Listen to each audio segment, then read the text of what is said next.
Привет, amigos, and welcome back to True Remembrance.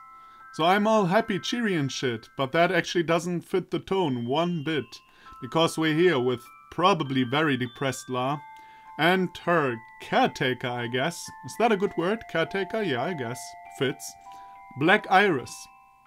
Still wonder about that. Do the people who take care of the people who have this strange mental illness, do they get names like Black Iris, or is his name actually Black Iris? Well, we'll see. So, going on, my new guest was off in the corner, staying away with eyes downcast at empty space, as if there was some way to trace the intricate patterns of her bewilderment in the air between us. This wasn't surprising at all. Every guest I had ever met had reacted this way upon arrival in town. They all acclimatized in short order, of course. Rather, they were made to, in one way or another. Okay, that does sound a bit threatening, but okay. But Lahia was still crying. This was bad. Really bad. I had never seen a guest in such pitiful shape before. Slowly, as if my gaze were a burden too heavy for her slight shoulders to bear, she lifted her head and locked eyes with me. Then she murmured, "Don't mind me. I'll be fine." And sure enough, there were still tears flowing from her eyes, but her facial expression was otherwise totally neutral. Not sad, but definitely not happy either. I have had guests say that to me before. Usually, it's because they have a sorrow so deep that they themselves are numb to the fact. Oh, really? Perhaps. But I agree with you. You will be fine. Relax. You're my guest. We'll have you better in no time at all, I'm sure. La just quirked her lips vaguely in response. Whoops. Vaguely in response. Very manly voice. So she doubted that I could do anything for her. I wonder how I could ever turn her cynicism into faith. But I kept my mouth shut. It didn't matter. Whether she believed in me or not, I had a job to do. Well, so you are also already pretty numb to all this. Yeah, I can totally see that, you know. I can, as harsh as that sounds. But if you have a lot to do with people, with problems, let's put it like this, you kind of have to build a shield around yourself, you know. Otherwise, this would be a way too heavy load for you to carry. I have the utmost respect for psychiatrists. Like, I could never do that. Like, I could, after like 2 or 3 patients, I would need to go myself to a psychiatrist, I swear. I couldn't carry that load. Really, I couldn't. Right, I was a guide. Now wasn't that a hoot? The hospitality industry really didn't suit me one bit. I would have been much happier to stay at home, doing nothing all day. Or maybe you're just a jackass. I mean, that is also possible. Alright, La. Go ahead and take your luggage up to your room. I'll be down here making dinner, if you need anything. I take it you'll be hungry at some point. La nodded silently and then walked upstairs with her bags. I gave the place my standard once over. Old place, alright. Fortunately, it was far better built than I had originally thought. Unfortunately, it was far more cramped than I had originally thought as well. I stood in the kitchen and wondered what to make for dinner. Is it smart to let like a really clinically depressed person just go like by herself? I mean, the thing is, I don't know how bad, if she's like suicidal at every moment, you know? That is the thing I'm wondering about. But anyway, the refrigerator was well stocked, so they had made sure of that. Who are they? Not that it really mattered. If supplies ran low, I could always go buy more. That was all being paid for by the higher-ups anyway. So, what would La want to eat? This too happened to be part of the job, but that didn't mean that I had to like it. I mean, what a joke. Cooking wasn't exactly my forte, and I hated picking up after someone else. If it weren't for the fact that I was a mnemocyte, I would never have had to put up with this nonsense.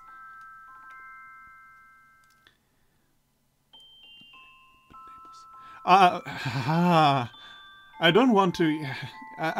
usually I think like saying different words than there actually are is disrespectful to the creator. But who in the hell thought of the word mnemocyte? Mnemonicide. God damn it. Anyway, this is the only thing that pisses me off about this game. Otherwise, yeah, I totally forgot. I wanted to talk about... Just short. I know I ramble a lot. And I'm very sorry. But, you know, that is the way I do things. So, you know why this game already got me last episode? First of all, I have to apologize. I'm going to shit a bit on Narcissu. If you love this game, please hear me out. First of all, I only played the first half hour of Narcissu. And then I decided, nah, maybe let's not do this. Because already the first half hour pissed me off a little bit. Why? Because it was all so much in your face, everything like... in your face, every story ever. Little girl and big guy... spoilers if you have never played Narcissu. Big guy, both like... Once I had friends, once I had a normal life, but then everything crumbled, my friends didn't come to meet me, and it seemed so fucking cheesy. And this is already like more down to earth, you know what I mean? Not so much over the top. This guy is either a jackass or emotionally just cold, because he had so many patients. Anyway, he's not like overly dramatic. The girl is depressed but more into herself, you know? You know what I mean? Like, she isn't like, oh, my friends don't like me anymore. She's like quiet, but she's crying. And now granted, there are probably people who are depressed like the little girl in Narcissu, but I find kind of this like eating the shit up into yourself more relatable. You know what I mean? And that is why this one already got me like in the first few minutes, while Narcissu, for example, pissed me off in the first few minutes. Now, granted, I played, as mentioned, like 30 minutes. Narcissu could be a great game. But it would have to persuade me after the introduction, because the introduction was kinda cheesy and stupid. In my opinion. So, where were we? If it weren't for the fact that I was a mnemonicide, I would never have had to put up with this nonsense. Well, stew was a pretty safe choice, right? Right, nothing to it. I opened the refrigerator, plucked out some meat and vegetables, and got down to work. I had just started boiling some water when I heard La come back downstairs. I turned around and... well, you know the face a normal person makes when confronted with that awful tangle of noise and assorted animal entrails called Christian death metal? That was the exact expression she had plastered to her face. Wait a minute, I need to read that sentence again to completely get that. You know the face of a normal one with the awful tangle of noise? Ah, okay. No, I've never heard Christian death metal, to be honest. Is there a thing that is called Christian death metal? Something the matter? No, not at all. Great. Now she was blushing. And what was I supposed to do? Read her mind? You know, if there is something on your mind, I would rather you told me. I had rather you told me, one or the other, I don't know. See, when you get worried, I get worried. I'm not worried about anything. I see. So much for that approach. Well, whatever. I had better things to do. Like make this stew. Anything you don't like to eat? None. Don't care for some things. So in other words, there are some things you don't like to eat. Great. Man, I wasn't getting anywhere today, was I? You're not very nice. I get that a lot. So, what don't you eat? So, he's actually a jackass. I mean, maybe he's a jackass for reasons. But, you know, we'll see. Carrots. Carrots, eh? That was pretty cute, actually. In its own way. A half smile rose unbidden to my lips, but then La glared at me, and that was that. Okay, fine. No carrots then. Anything else? No. Need anything? Thank you, but I've got things under control. Just have a seat. Relax. I'll have dinner ready soon. I couldn't very well have my guest cook, after all. La shot me a disappointed look, but then shrugged and walked out of the kitchen. You know, that is actually the exactly wrong approach. Like, if you try to help someone in an emotionally bad state, you have to include them and not do everything for them, but, you know, include them in tasks and something like that. Not that I'm a specialist, but you know, that's like common sense. Okay, all I had to do now was to let the stew simmer on its own for a while. So I poked my head out of the kitchen to check up on how my guest was doing. Or not. She was just sitting on a chair, so motionless that she might have been mistaken for a wax doll. Her hands were clasped neatly on her lap, and her eyes were sharp and focused straight ahead. So she had been like this the entire time? Didn't that get really tiring after a while? La. There's no need to be so tense. Come on, loosen up. You're one of us now. Until her psyche corrosion disappeared, that was. Wow, you really are a jackass. I couldn't really say when that would happen, though. Could be a week from today, could be 3 months from today. I had heard that some exceptional cases even took years. Not tense. It's just... Before she could finish her sentence, her belly made an unhappy, empty sound. This explained everything. Kind of. I take it you are hungry. La just blushed and glared at me. She must have seen how hard I was trying to contain myself. But the thing was, no matter what my instincts told me, I couldn't just laugh. There were tears in her eyes again. Whether that was due to the dolor, embarrassment, or chagrin was immaterial. I wasn't about to make a girl cry. Wait just a bit longer, okay? I've got a delicious stew coming right up. But by this time, La was already starting pointedly out the window, ignoring me. It was a simple meal. Stew, bread, salad. But La was just wolfing it down as if it were the most delicious meal she had ever had. I did have to wonder, though. Did famous chefs get to feel this warm, fuzzy feeling deep down inside all the time? Probably depends on the chef, I guess. I stopped eating altogether and focused on La. Maybe it was the trick of the light, but I could have sworn that she almost looked happy. I mean, who isn't happy when he eats? Or she, in that case. I'm always happy when I eat. First time I had seen her that way in all the short time I had known her. Stop staring. Hard to eat that way. Oh, sorry about that. Am I weird? Huh? Am I weird? Why do you keep staring at me?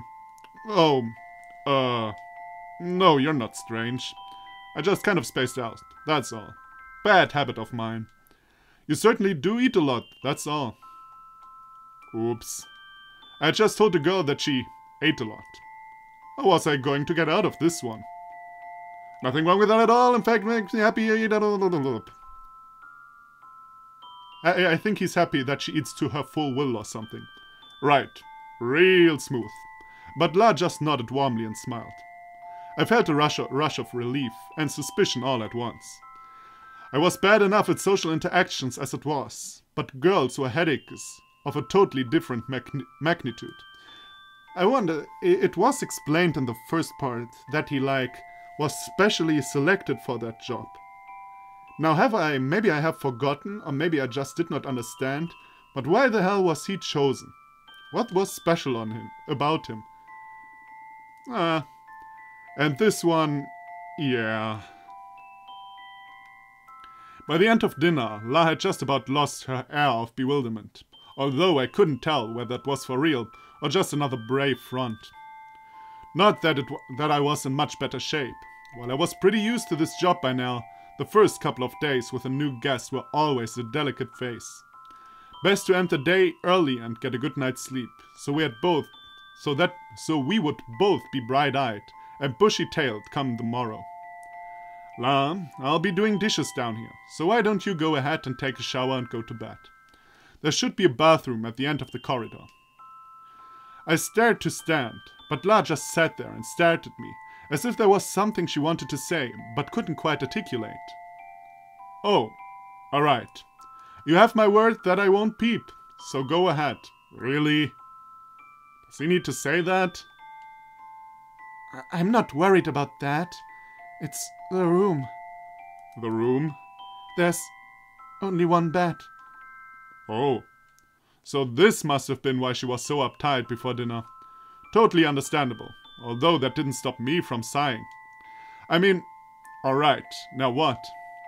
Come to think of it, I had never been assigned a female guest before. Oh, and with your male guest you always slept in one bed? That seems kind of uncomfortable, to be honest. And not that I'm accusing him of anything, but just like in general. He's a stranger and all. Why the hell would you do that? I mean, one room, okay, but one bed? They always made sure you got someone of the same sex. Well, at least up until now. What a headache. La continued to stare at me, but there was something helpless lurking in her eyes now. It wouldn't be so hard to make that strong facade of hers crumble into dust now if I wanted to. And, I kind of wanted to. You know, as a joke. Or something. Well, shall we sleep together? She instantly flushed red as a beet. Her lips fluttered open and shut, like those of a goldfish out of water. This continued for a while, and then she finally managed to stammer, No thanks. I'll just sleep on the floor. Great. Now she looked like she was going to cry again.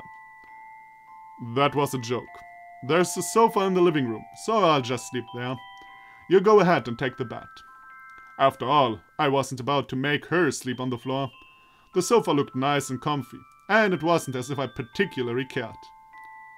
So, up till now you had the option to sleep alone on the sofa instead of with your female guests. I'm already sick of that term. You know, you already know that the system is fucked up if it needs, like, comfy words, you know? Words that make you feel comfortable, although the situation is not. Guests. Such bullshit. And I mean, it's not like, can't you just use, like, why do you need a word at all? She's there. She's not a guest, she's not a crazy bitch, she's just there. Full stop. Why do you need a word for that?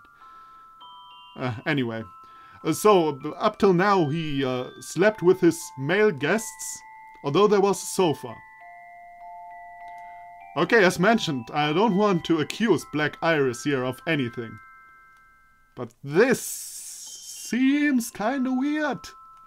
Just saying. I had slept in far less comfortable places than that before I had taken this job. You're taller than I am. You'll cramp. I'll take the sofa. Oh, great. She really was a good girl. And a super stubborn one, too. To boot. To boot? Oh well. Just what was I supposed to do with her? First of all, it's not bad for me. Second of all, even if it were, I wouldn't care. So there's no need for you to worry about it. But...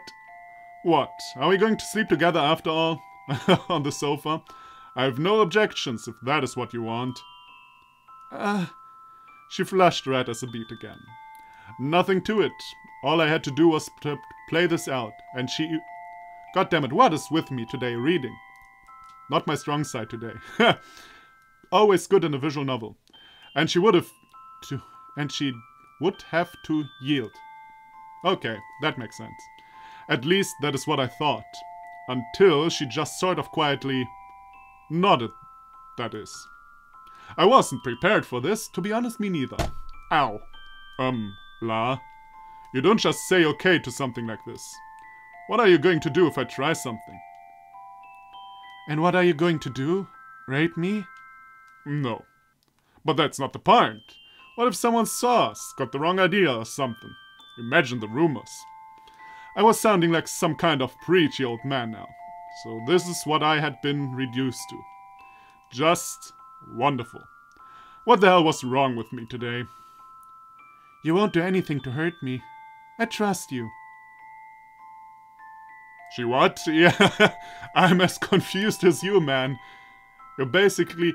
I mean, he wasn't like really cold-hearted to her. He wasn't like really bad to her. But at the same time, he didn't do that much to earn her trust. Anyway, look. You happen to be my guest.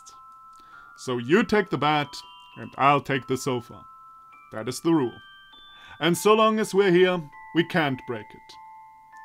I hadn't wanted to play this card. I was supposed to be her guide, not her overseer. I couldn't just order her around like this. Ah, okay, I see. I see. But in the face of such stubbornness, I didn't think I had a choice. So that makes sense that he isn't like